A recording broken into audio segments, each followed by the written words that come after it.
আসসালামু আলাইকুম রহমতুল্লাহ। এই ভিডিওটি তৈরি করছি ষষ্ঠ শ্রেণীর প্রিয় শিক্ষার্থীদের জন্য। ষষ্ঠ শ্রেণীর ষান্মাসিক মূল্যায়ন 2024, বিষয় ইতিহাস ও সামাজিক বিজ্ঞান। এ বিষয়ে পরীক্ষা তোমাদের অনুষ্ঠিত হবে 15/7/2024 তারিখে। মূল্যায়ন প্রশ্ন ও উত্তর নমুনা, ঠিক আছে? তো শুরুতে তোমাদের জন্য একটা একক কাজ রেখেছি। আরেকটি কথা, তোমাদের ইতিহাস ও সামাজিক বিজ্ঞানের বইয়ের যে সিলেবাস, অর্থাৎ তোমাদের ষান্মাসিক মূল্যায়নের এই 73 নম্বর পৃষ্ঠা পর্যন্ত পড়তে হবে, ঠিক আছে? 73 নম্বর পৃষ্ঠা পর্যন্ত পড়লেই তোমার হচ্ছে ষান্মাসিক মূল্যায়নের জন্য তোমাদের পড়া হয়ে যাবে। তো যাই হোক, আমরা শুরুতে একটা একক কাজ রেখেছি। দেখো, প্রশ্ন এক, এক মহান ব্যক্তি 1920 সালে 17 মার্চ জন্মগ্রহণ করেন। এখানে কার কথা বলা হয়েছে তার জন্ম পরিচয় দাও, ঠিক আছে? তো শুরুতে তুমি বুঝে গেছো আসলে কার কথা বলা হয়েছে। যেহেতু তোমাদের ইতিহাস ও সামাজিক বিজ্ঞান বইয়ে নানা পরিচয় আমি এর যে বিষয়টি রয়েছে সেখানে কিন্তু বঙ্গবন্ধু সম্পর্কে বেশ কিছু তথ্য রয়েছে, ঠিক আছে? বেশিরভাগ বঙ্গবন্ধু সম্পর্কে কিন্তু অর্থাৎ প্রশ্নগুলো বা হচ্ছে অ্যাসাইনমেন্ট বা হচ্ছে নমুনা কাজ কিন্তু আসতে পারে। কাজে তোমাকে বঙ্গবন্ধু সম্পর্কে একটু ভালোভাবে পড়তে হবে, ঠিক আছে? তো দেখো, তুমি ইতিমধ্যে বুঝে গেছো 1920 সালে 17 মার্চ জন্মগ্রহণ করেন কে, এখানে কার কথা বলা হয়েছে তার জন্ম পরিচয় দাও।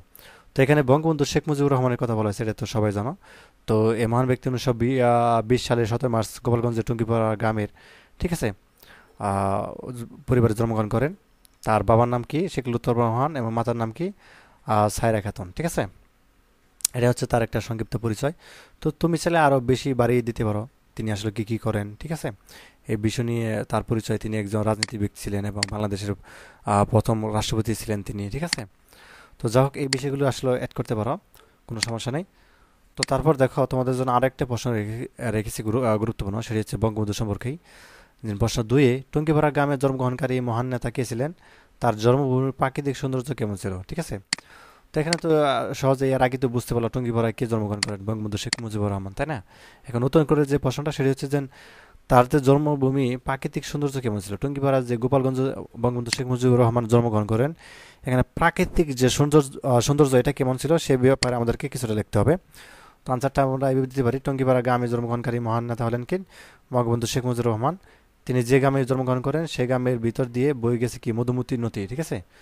অর্থাৎ গোপালগঞ্জে টুঙ্গিপাড়া যে গ্রাম রয়েছে, টুঙ্গিপাড়া গ্রামের নাম, ওখানে কিন্তু মধুমতি নদী বয়ে গেছে এবং ধান ক্ষেত পুকুর দিকে, ঠিক আছে, বিল আর অর্থাৎ ঝাপঝাড়, ঠিক আছে, বন বাদর নিয়ে নিবিত বাংলার শান্ত এক গ্রাম ছিল। তো সেখানে কিন্তু পাখির কলকলিতে মুখরিত থাকতো সবসময়।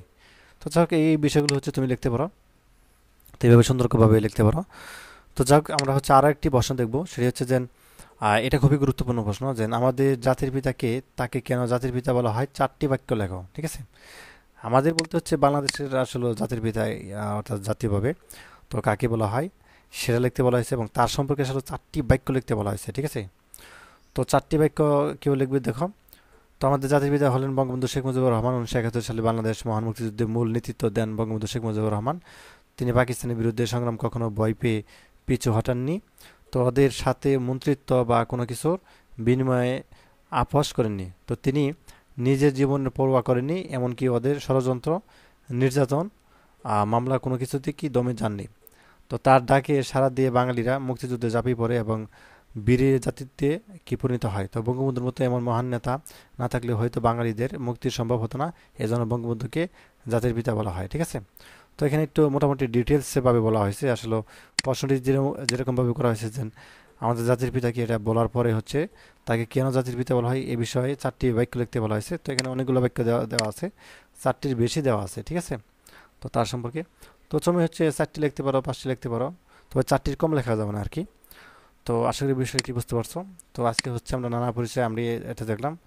তো আগামীকাল হচ্ছে সক্রিয় নাগরিক ক্লাব, ইতিহাসে জানার উপায়, ঠিক আছে, বিজ্ঞানের চোখ দিয়ে চারপাশ দেখি, ঠিক আছে, এবং বাংলা অঞ্চলের ইতিহাস, ভূপ্রকৃতির প্রভাব, এবং হচ্ছে কি দক্ষিণ এশিয়া বিশ্বের ইতিহাস, ভূপ্রকৃতির প্রভাব। অনেকগুলো আসলে অর্থাৎ অভিজ্ঞতা রয়েছে তোমাদের আরও শেষ করতে চাইলে। তো অনেকগুলো অভিজ্ঞতা পড়তে হবে। তো এই ছিল নমুনা উত্তর তোমাদের হচ্ছে ষান্মাসিক মূল্যায়নের যে মূল্যায়নের যে প্রশ্ন, একের সাথে উত্তর। তো ধন্যবাদ সবাইকে এই ভিডিওটি দেখার জন্য। আল্লাহ হাফেজ।